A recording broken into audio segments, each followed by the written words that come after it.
So, hello once again. Hope you don't get tired of seeing my face up here in the front. But, it's really interesting because while we were worshiping, 3 weeks ago, we were in Vancouver. And is it 3 weeks or 2 weeks? Somewhere, maybe 2 weeks. And while we were there, on a Sunday, we attended a church service there. And it's in Burnaby. And it is a huge church, about 800 people. They had their own orchestra, their band, and everything. And a while ago, while we were worshiping, I closed my eyes. And, there wasn't really that much big difference. When I was there and when I was here, I said, wow, it felt the same. With a big crowd and all those bands and all those orchestra and choir. And then for us here, for only people of like 1,000 or so, it sounded pretty much the same. Not much big difference. So when the Spirit of God is here, whether it's 2, 3, 4 people worshiping, God is there and the power is there. And it works out. So I just want to throw that in, that, let's not look at our surroundings sometimes when we are worshiping. Let's think about the one we are worshiping. Because if He's there, everything levels out. Whether it's 500, 300, 1,000, orchestra or not, things will work out in His power. And I think that's the message today. I think I'm just going to sit down. Yeah, that's it. Well, anyway, our passage today is 2 Corinthians chapter 12, verse 2 to 10. Actually, I gave Rick the wrong info. It's only up to verse 10. The RCL has only covered it until verse 10. But when I read that passage, I had to go back and look at the background because it gives us the whole story of why Paul wrote this section of that, what we call Scripture now. See, what was happening back then is that there were supposed knowledgeable false preachers. They were out there telling the congregation, the Corinthian congregation, that, hey, we have this special knowledge, and what Paul was really telling you, we have better knowledge, so you better listen to us, kind of thing, where they claim to have more knowledge, more revelation than what Paul had given them. So you better listen to us instead of Paul. It's basically what was going on there. And so Paul had to do something to counter that trend, or to counter the false preachers, the teachers that have come into the congregation to sway people away from the teachings of Paul. Or maybe they said, yeah, Paul's teachings are good, but ours is better because in addition to Paul's teaching, we have more information and more revelations than what he has. So that's the background. And why am I saying this? Why is it relevant for us? Well, in our society today, it's basically the same thing. Here we come into every Sunday, we come to a worship service, we listen to a message, but when we go out to the world, there is so much information out there today that is so available wherever you are. Kids are you just open your smartphone and information is there. And a lot of the information today is being disseminated, thrown out there. And the sad thing about it is they are emphasizing mainly the importance of knowledge and information. And what I could see, maybe it's just me, I don't know, but the knowledge about the revelation of God from the viewpoint of the original apostles or the ancient people are being looked at as they're not as valid today anymore, because those are ancient people. Today we have improved in our intelligence, in our knowledge, in science. Today we have artificial intelligence now. You know, we have AI, artificial intelligence apps, like we have Alexa, you know. Hey Alexa, what's this information? Or hey Siri, you know, information is readily available. You have Siri, you have Chat GPT. GPT means generative pre-trained transformer. I looked it up because, AI is the main thing today. It's all about knowledge and information. It's there. And I wish I had Grammarly when I was in high school. Because we had to do term papers in high school, and it's really hard to do it without Word. You're doing, a typewriter, and if you make a mistake, you have to do another page. But now and then you had Word, okay? You can edit it.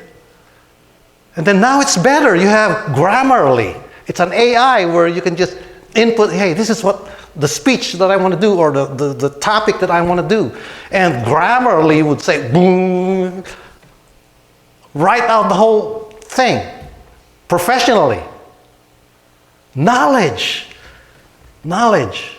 You have Face app, Siri, Bing, Google Assistants. Knowledge is being emphasized today, and sadly, even in the Christian world, if you go to YouTube, you will find people who says, I've been a pastor for 19, 20 years, or I used to be so into this Christian thing, where I believed all these things, and then I did my studies, and I studied Greek and this and that, and now I found out that, hey, those things are really not true. This is how I see it because of my knowledge. See, they put emphasis on their knowledge. And this is the issue here in this passage. We had false teachers coming in with special knowledge. And it's really appropriate today when knowledge is emphasized. And it's sad because maybe you should listen to them, but I warn you, they're very convincing. You don't even want to debate them because they'll put you to shame. They have all this info. They have this info, that info. Therefore, the old folks are not credible. And therefore, God does not exist. Because I researched this, I researched that. And now they said, my knowledge is superior to what is revealed in the Bible. And so, it's so true what Jeremiah 17 verse 9 to 10.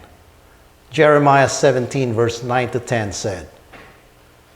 If you go to Jeremiah 17 verse 9 to 10, this was written thousands of years ago. He says, verse 9, the heart, meaning in Hebrew, if you look it up in the Hebrew lexicon of the Old Testament, the heart is leb, L-E-B, which means inner man, mind, will, understanding. So the heart, the understanding, the will is more deceitful than all else and is desperately sick. Who can understand it? And it reveals in verse 10, I, the Lord, search that leb, that inner man, the mind, the understanding. I test the mind, even to give to each man according to his ways, according to the results of his deeds. See? And you see, you go there to the internet and you see all these people claiming that, God doesn't exist because I did my research and it doesn't make sense. There's so many contradictions in the Bible. God says, okay, I search your heart and I'll give you according to your ways. I'll give it to you according to your ways. Paul also says this to the Corinthians. Again, earlier in the Corinthians. 1 Corinthians 8, verse 1. Now concerning things sacrificed to idols, we know that we all have knowledge. Again here, the background is everybody in that congregation, because of the teachings of the false prophets, everybody's saying, now I have this knowledge, I have this knowledge.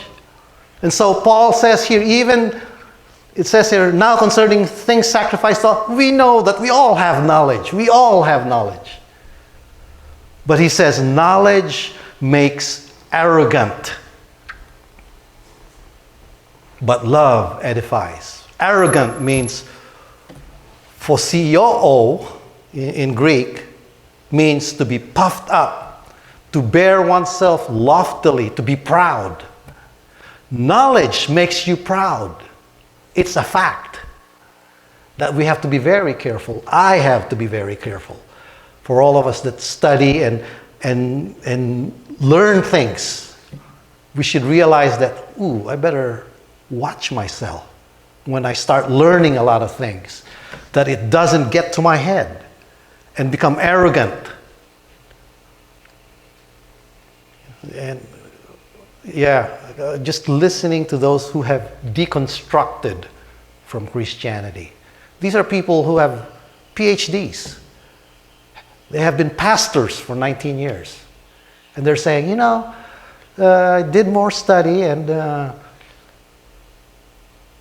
it doesn't make sense. There's so many contradictions here and there, and they make their own conclusions. And then now they decide and conclude that, those are just made up stories. Christ is just embellished. That Christ did not really claim to be God. It's only in the later years when John says yes, and they added more and more to make their religion more popular. See, it sounds convincing, but if you look at the practicality of it, it doesn't work. Because for one, Christianity started out as not a well-known belief system. Nazareth and Bethlehem were unknown. And their leader was crucified. And the apostles were hiding, panicking. And then all of a sudden they will make up stories. These are fishermen. And all of a sudden they made up stories that convinced how many people now? Billions of people. And it lasted thousands of years. Whoa, what genius can make those kind of stories that will stick? That even Supreme Courts and even presidents are swearing by what is written in that book. It takes genius to do that. But they're saying, all those people are just, they don't have everything. They don't have what we know today. They don't have the AI. They don't have the computers. They don't have this science that we have today. See how the underlying story behind this passage. That's why I brought all that in before I get into this, because I want to bring out just one point, that knowledge, if we put our emphasis on knowledge alone, we could be led astray. We could be led astray. And Paul really did not want to do this, but he had to. And if we go now to 2 Corinthians 12, verse 2, he said, in the New Living Translation, I know the other translations, it says there was a man who was caught up in heaven, but he was actually talking about himself. But in the New Living Translation, it says, I was caught up to the third heaven 14 years ago. Whether I was in my body or out of my body, I don't know. Only God knows. So even here, you can see that Paul was acknowledging his weakness when he says, I don't even know if I'm in my body or out of my body. But could you imagine you yourself caught up to heaven and seeing all the things that Paul saw? How would you, for me, my temptation would be, I know a lot of stuff. I'm going to tell the world. And I know it, that I'm out of the body. I would be so sure of myself. But here, Paul says, no, I'm not even sure if I'm in the body or not. He recognizes his frailty. But he says, only God knows. So when we put our emphasis on knowledge, that knowledge is the main thing, we better be careful. Because we're saying, I know, when the reality is only God knows. Only God knows. For all of us, we could be vessels of how God will disseminate that knowledge. But we should not take credit that we know. Only God knows. In verse 3, yes, only God knows whether I was in my body or outside my body. But I do know that I was caught up to paradise and heard things so astounding that they cannot be expressed in words. Things no human is allowed to tell. He probably said is allowed because he couldn't even express it in human terms. And you know what? God made it that way. Why? We'll find out as we proceed. And then in verse 5, Paul says that experience is worth boasting about. That's why I'm doing it. Is that what he said? That experience, just going to heaven and seeing those things revealed to me, is worth boasting about. But I'm not going to do it. See? If there is a man who has seen things in heaven itself, it's Paul. But notice that you don't have a book or epistle detailing everything that he saw in heaven.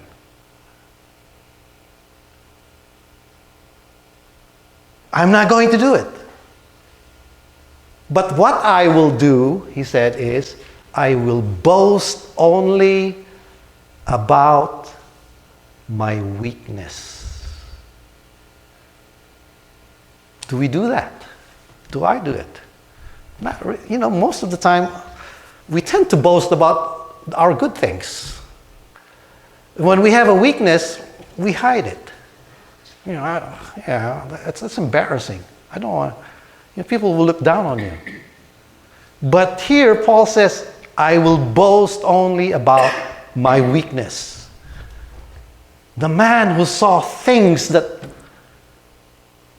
maybe very few, except Jesus Christ maybe, and there are people who claim that they have a near-death experience and seen heaven and all that. But here, even here, Paul's saying, I know I've been there, but I really don't want to dwell on that. The main thing is, I will boast on my weakness because we'll find out. Verse 6, if I wanted to boast, I would be no fool in doing so, because I would be telling you the truth. You know, if he talked about it, he would not be a fool to do it, about the things he saw in heaven, because he would be telling the truth. But I won't do it, he said, because I don't want anyone to give me credit beyond what they can see in my life or hear in my message. What Paul wanted was for people to concentrate on his message. So the question is, what is that message? He says, what they can see in my life or hear in my message. What was that message? That was my question. So message. What was that message?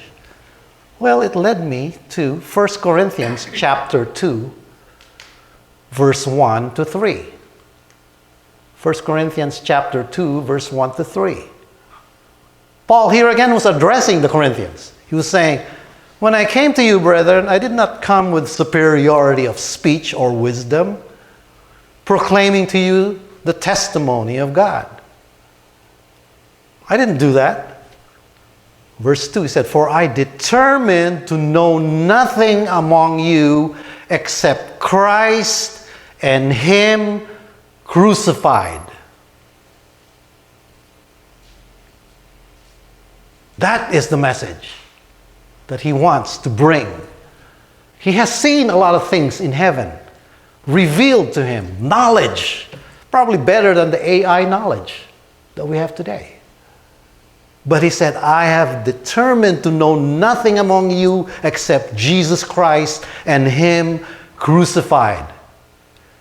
Verse 3, and I was with you in weakness and in fear and in much trembling. See the difference between Paul and the super apostles. Because, if you go to, let's jump back to verse 11 and 12 of 2 Corinthians, the passage that we have today.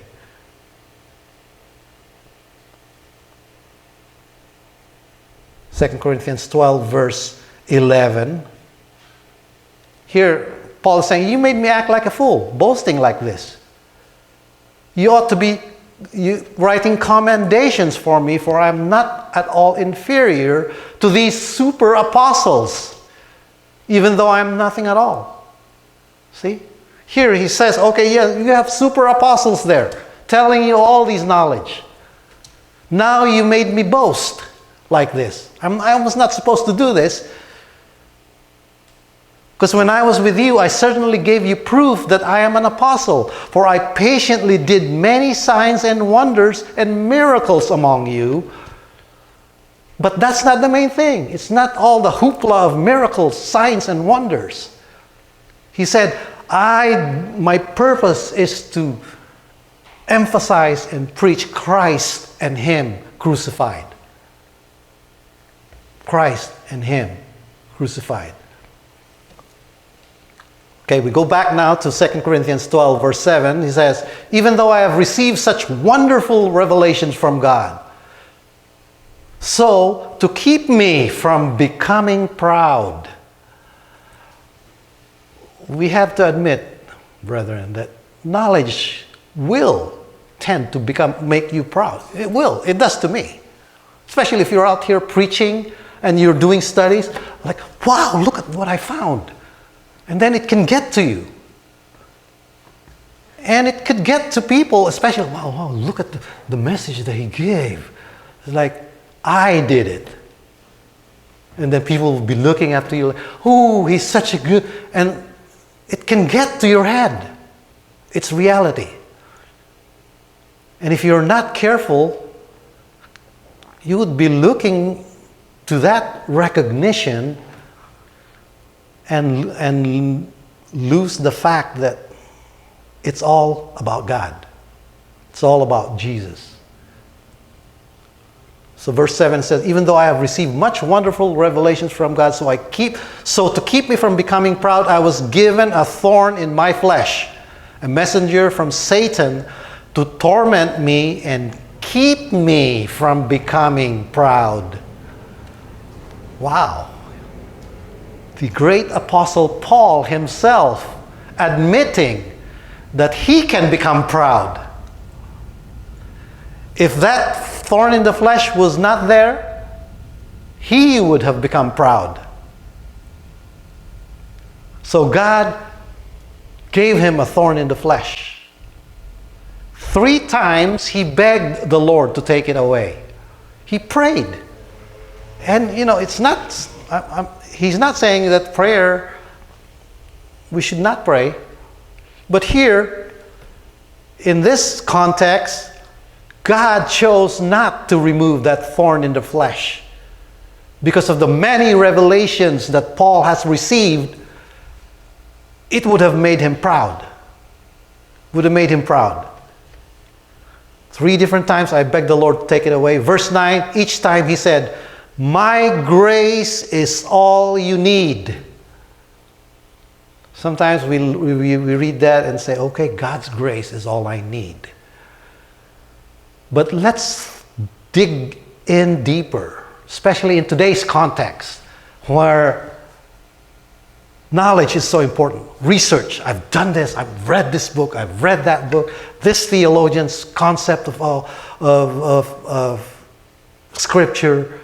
It's all knowledge.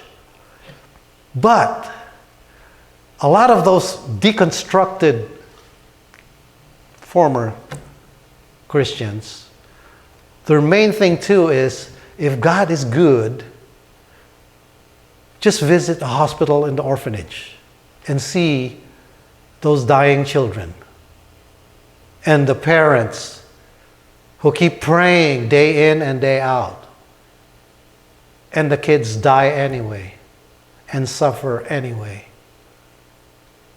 Now, are those invalid points? Those are valid points. There is suffering. There is frustrations and tragedies that happen in life.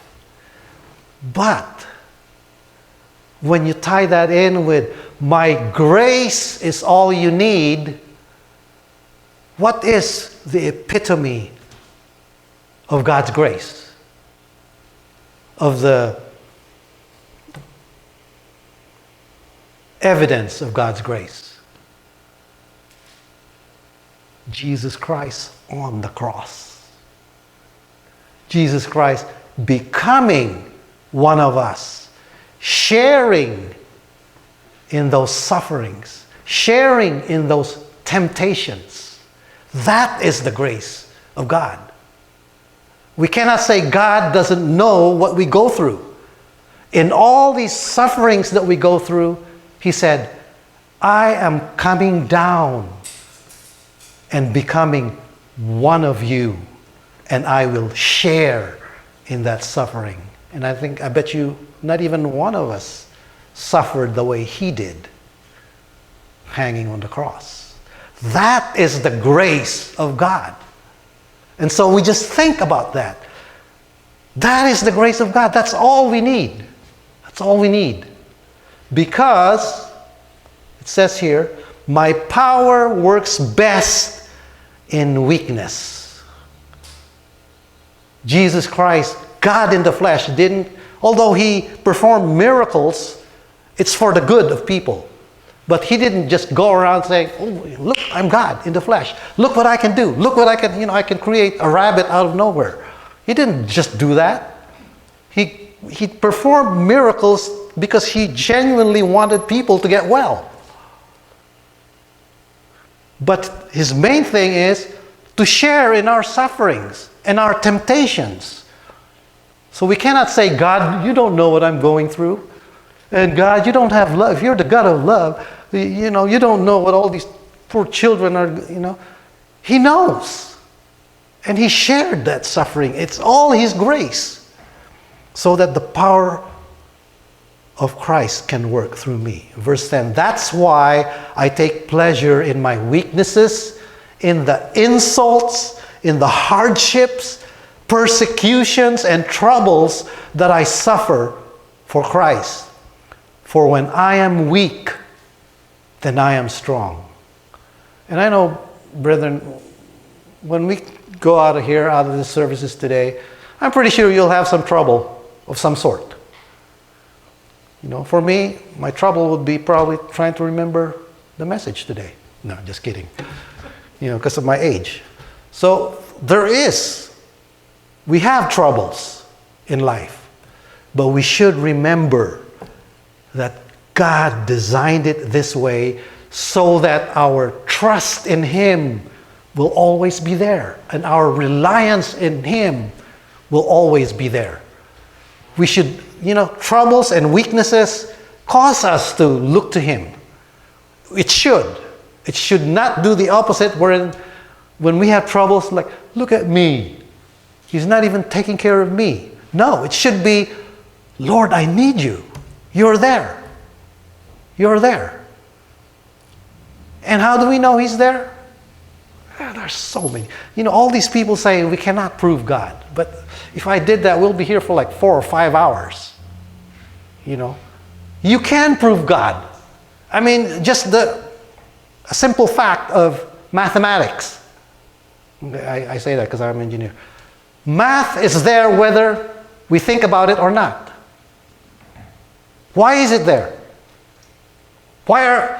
You think people came up with those equations? They just discovered it. They discovered that 2 plus 2 is 4. They didn't say, well, you know, I'm going to invent 2 plus 2 so that it'll become 4. It's there. And the fact that mathematical formulations are there is because of a mind. And the fact that there is a program in our chromosomes, it points to a programmer. Every computer programmer, hopefully they would realize that. I mean, I took computer programming, and boy, is it pretty tough. Making all those subroutines and to make a program work. It takes a great mind, which that's why, you know, I didn't pursue it further, because my mind is really not that great. So we can prove God. That's my point. That's why I take pleasure in my weakness and in the insults, hardships, persecutions, and trouble that I suffer for Christ. For when I am weak, then I am strong. We know that in our weakness is when we are most vulnerable to rely on Him. And so we should not blame or complain or say, woe is me, when we have troubles in life. It's designed this way so that we will go back to Him, who is the sustainer, the solver of our problems, because knowledge can puff you up. Amen?